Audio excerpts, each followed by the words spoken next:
munaasabadda shahaado sharafdan dalada sayna ay ku guddoonsiinaysay agaasimaha guud ee wasaaradda arrimaha gudaha Somaliland mudane Cabdifataax Saciid Axmed oo ka qabsoontay xafiiska agaasimaha guud waxaa goobjoog ka ahaa barasaabkii hore gobolka Maroodijeeh Maxamed Cabdi Daawud iyo qaar ka mid ah xubnaha dalada isku xirka iyo wacyigelinta dhalinyarada Somaliland sayna ugu horeyn waxa halkaasi ka hadlay gudoomiyaha dalada sayna Shabba Cabdi Maxamed Axmed Yuusuf Maxamed oo ah agaasimaha dalada iyo xogayaha daladaasi Cabdi Wahaab Maxamed Ismaaciil waxaana si wada jir uga warrameen sababta ay ugu garteen shahaado sharaftan inay ku maamusaan agaasimaha guud ee wasaaradda arrimaha gudaha Somaliland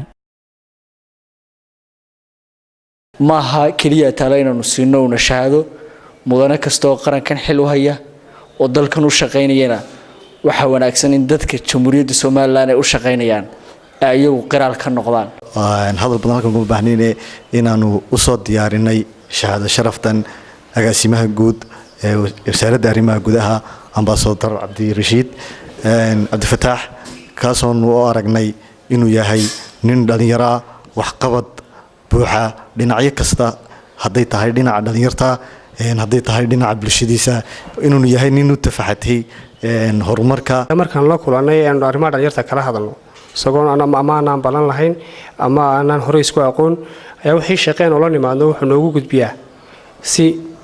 karti leh ama markaa ilaa xariisda ku eegayo sidoo kale isaguna halkaas waxa ka hadlay barasaabkii hore gobolka Maroodijeeh Maxamed Cabdi Daawud waxaana uu sheegay in dhalinyarada Somaliland ay yihiin dad daacad oo dalkooda jecel isagoo ammaanay agaasimaha guud ee wasaaradda arrimaha gudaha Somaliland lagu maamuuso shahaado sharaf oo ku mutaystay hawlkarnimo dhalinyaradiina madaxda qiimaysa aan ugu mahadnaqayaa waxaan u arkaa inay tahay daacadnimo iyo lilaahi iyo ikhlaas inay idinka tahay ayaan dareemayaa aad iyo aad baan u mahadsantiin agaasimahana guul bay u tahay inay dhalinyaradii maanta magaaladu ay maxaan ku tahay maamuuskan ku galaday aad iyo aad baan waxa ka hadlay agaasimaha guud ee wasaaradda arrimaha gudaha Somaliland mudane Cabdifataax Saciid Axmed waxaana uu dalada sayna uga mahad celiyay shahaado sharaftan ay ku maamuseen waxaana uu sheegay in shahaado sharaftan ay u tahay dhiirigelin iyo inuu sii wado dadaalkii uu ugu jiray wax u qabashada dalka بنك مهد علينا أورك سكحر كدالنيرة ثانية runtii aniga de guul bay maanta ii taho hadda shahaado ay guddoonsay waxay noqonaysaa in dardargelin dheeraad ah aan hawlaha qaranka u hayay ama aan u hayay ummadda runtii aan sii sameeyo aan sii laabo ama sii saddex laaboba runtii aad baan ugu faraxsanahay dhiirigelin weyn runtii way noqonaysaa runtii waxaan leeyahay thank you